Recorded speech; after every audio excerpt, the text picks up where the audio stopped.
नमस्कार दोस्तों आज हम रिव्यू करने वाले हैं एक न्यूज़ का जो बहुत ही वायरल हो रही है। वैशाली और इंदिरापुरम के प्रॉपर्टी ओनर्स को देने पड़ेंगे 400 करोड़ रुपए जीडीए को।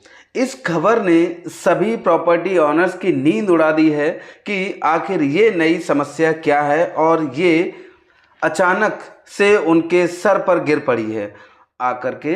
तो आखिर इस न्यूज़ में जो 400 करोड़ रुपए पे करने हैं ये कौन करेगा, अब क्या होगा, अब समझते हैं इस न्यूज़ के पूरे तथ्य को कि आखिरकार ये मामला है क्या। तो हम बात करते हैं वैशाली और इंदिरापुरम के डेवलपर्स के लिए जीडीए ने किसानों से ज़मीन ली। ये बात है 1986 और 1989 के बीच की। इंदिरापुरम के लिए 1295 एकड़ और वैशाली के लिए 453 एकड़। वैशाली की ज़मीन 90 रुपये और इंदिरापुरम की 50 रुपये प्रति वर्ग गज के रेट पर किसानों से ये ज़मीन ली गई है जीडीए के द्वारा।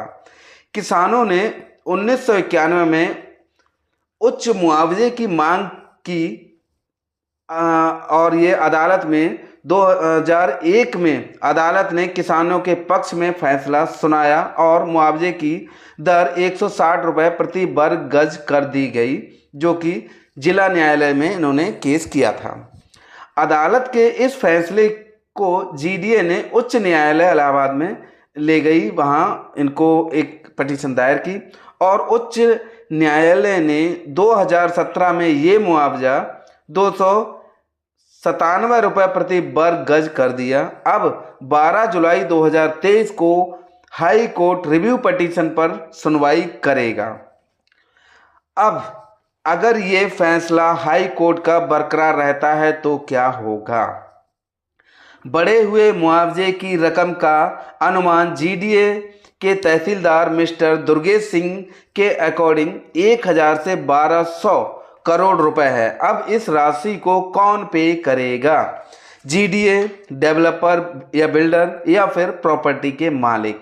ये तथ्य थोड़ा सा समझने में बड़ा मुश्किल है कि इन तीनों में कौन करेगा। ये एक बहुत बड़ा सवाल है जिसका जवाब बहुत ही मुश्किल है। लायबिलिटी जीडीए की है क्योंकि किसानों से ज़मीन तो जीडीए ने ली थी, उसमें किन किन टर्म्स एंड कंडीशंस के साथ ली थी ये जीडीए और किसान ही जानते हैं।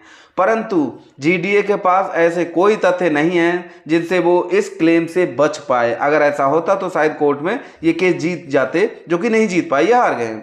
इसलिए ये तो तय है कि मुआवजे की बढ़ी हुई रकम जीडीए को पे करनी ही पड़ेगी।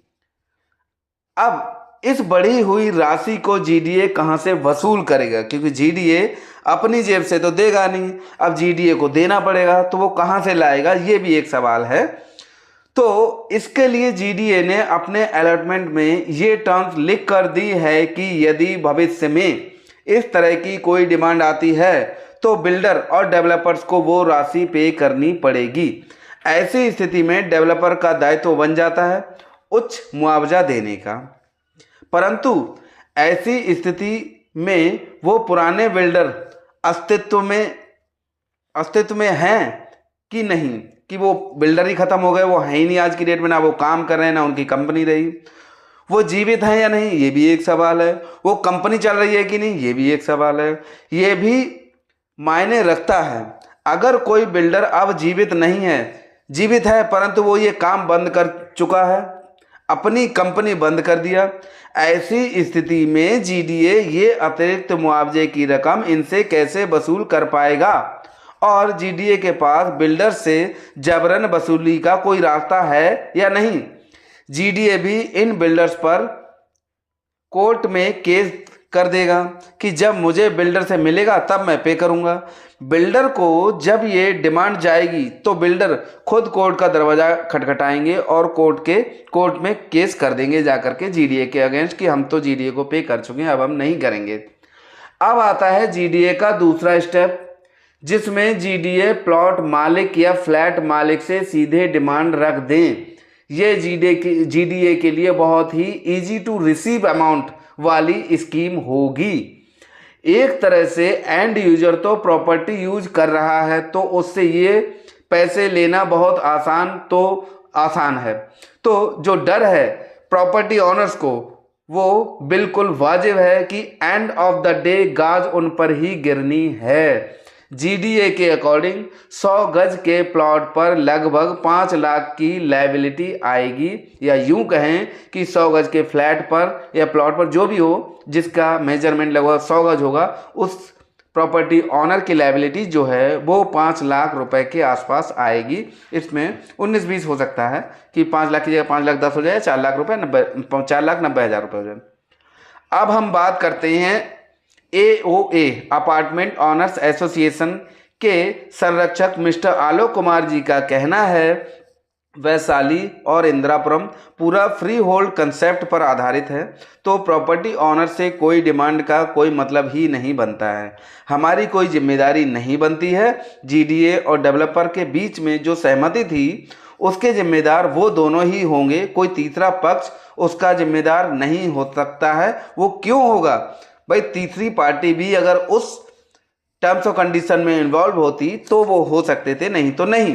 तो ऐसी कंडीशन है नहीं। इसका मतलब मिस्टर कुमार जी का बिल्कुल ठीक है कहना कि ऐसा ही होना चाहिए। भाई थर्ड पार्टी को इन्वॉल्व थी ही नहीं, तो आखिर अपार्टमेंट ऑनर्स की ये जिम्मेदारी कैसे बन सकती है? इससे सिरे से वो नकारते हैं कि हमारी कोई जिम्मेदारी नहीं है और होना भी यही चाहिए।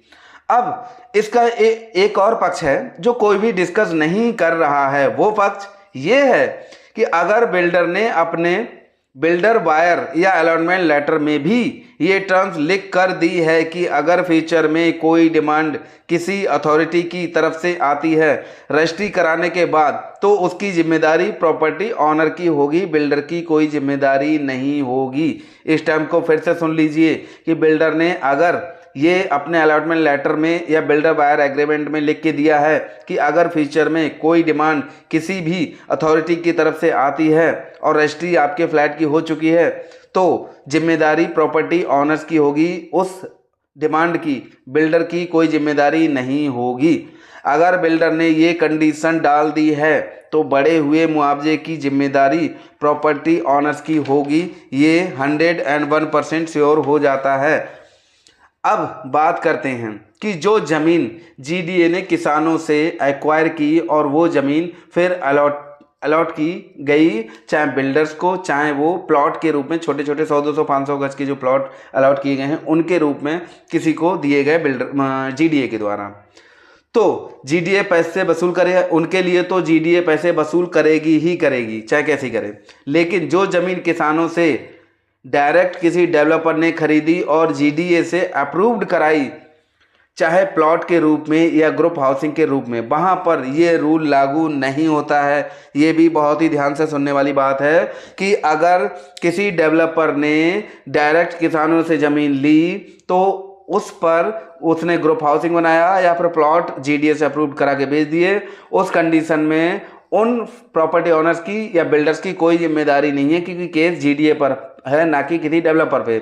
और इसके लिए इंदिरापुरम की एक लोकेशन जिसे अहिंसा खंड 2 कहते हैं, यहाँ पर ज़्यादातर ज़मीन बिल्डर्स ने डायरेक्ट किसान से ली है, ज़मीन बिल्डर्स ने डायरेक्ट ली है। इसलिए तो अहिंसा खंड 2 के प्रॉपर्टी ऑनर्स चैन की नींद से सो सकते हैं। उनको इस बारे में सोचने विचारने की ज़रूरत नहीं है, कोई भी टेंशन लेने की ज़रूरत नहीं है। कंक्लूजन ऑफ द वीडियो ये है कि आखिरकार ये गाज तो प्रॉपर्टी ऑनर्स पर ही गिर सकती है, बट जहां पर ज़मीन जीडीए से नहीं खरीदी गई है वो लोग सेफ हैं, वो चैन की नींद सो सकते हैं। दोस्तों, अगर आपको मेरी वीडियो अच्छी लगी हो तो इसे लाइक करें, कमेंट्स करके ज़रूर बताएं कि आपको वीडियो कैसी लगी। ऐसे ही रिव्यू वीडियो देखने के लिए, जो प्रॉपर्टी के रिव्यू करता हूं मैं, वीडियो ऐसी देखने के लिए आप मेरे चैनल को सब्सक्राइब जरूर कर लें। Thank you for watching my video. Thank you very